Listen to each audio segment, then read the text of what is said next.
guys, welcome to Health and Wellness with Nurse Taiwo. Today I'll be discussing about a very popular disease condition named peptic ulcer disease, which is also known as stomach ulcer. What then is stomach ulcer? Stomach ulcer is a disease condition that occurs when the stomach lining is damaged by the digestive acid. It is also known as the ulceration of the mucosal lining of the stomach.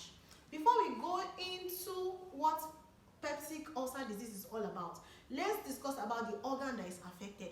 You can look at the diagram on the screen. That's the diagrammatic representation of the digestive tract. It begins from the mouth, then the food is acted upon by the salivary gland, then it moves down through the esophagus into the stomach. This particular organ we'll be discussing about. You can see that the stomach is located on the left side, and you can see the liver at the right hand side. Then the food moves from the stomach into the small intestine, from the small intestine into the large intestine, from the large intestine into the rectum, from the rectum then to be passed out through the anus. So let's go back to the diagrammatical, that's the region of the stomach, the diagrammatical representation of the region of the stomach. You can see that the stomach begins from the esophagus, then it has the fundus, it has the body, it has the lesser curvature, it has the greater curvature, it has the duodenum, and it has the pylorus. What are the functions of the stomach?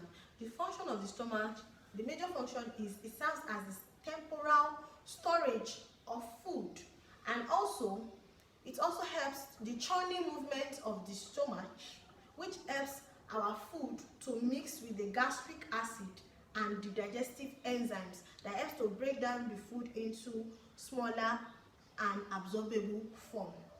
Then also the stomach also produces the hydrochloric acid, and this acid function is to kill microorganisms in the stomach.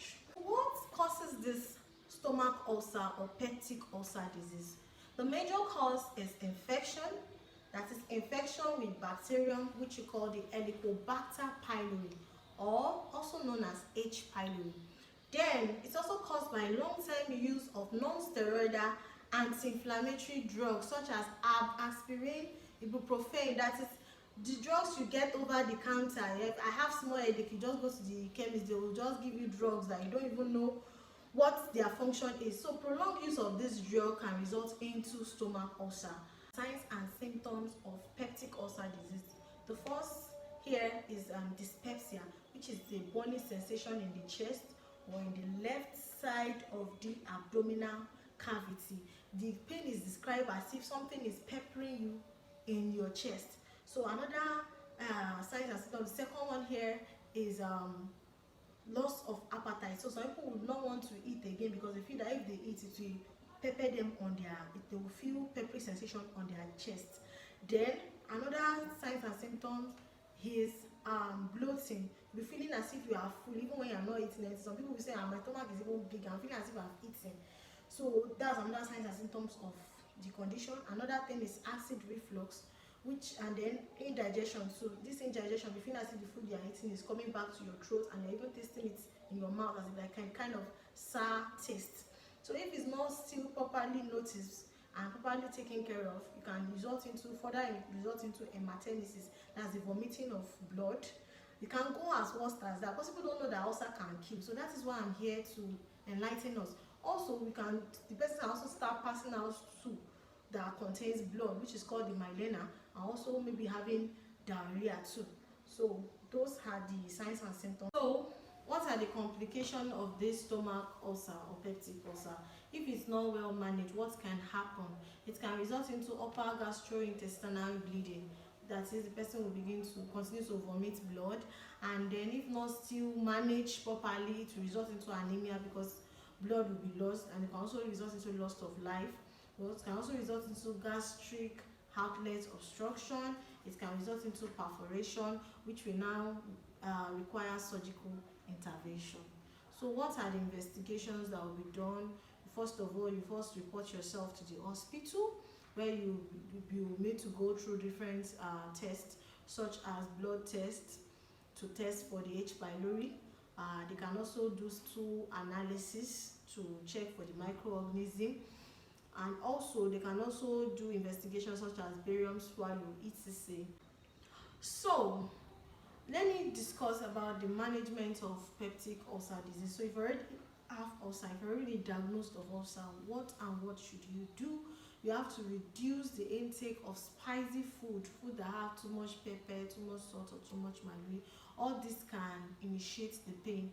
Another thing is stay away from non-steroidal anti-inflammatory drugs. Stay away from over-the-counter drugs. Before you take any medication, make sure that it's prescribed to you by a health practitioner. Another thing is stay away from intake of alcohol, smoking, caffeinated drinks such as coffee. All this helps to reduce the pain. Also stay away from try to reduce stress. Make sure that you rest properly. Then don't eat your food hot. Allow your food to be warm or cold before eating it. Eat regularly.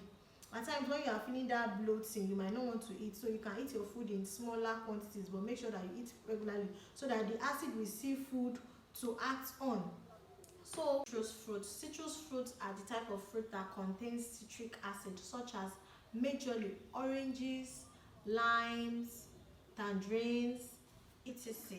So stay away from them. It can initiate the ulcer pain because of the citric acid. So thank you so much for watching. I hope we have learned a lot about the peptic ulcer disease. So if you're already diagnosed, stick to your medication, take your medication, and also stick to the management that is in terms of the food that you eat, so that the condition can be properly managed. Thank you. Any question, drop it at the comment section. Please, let's like this video, let's share, and let's subscribe to my YouTube channel. Thank you so much. See you all next week Friday.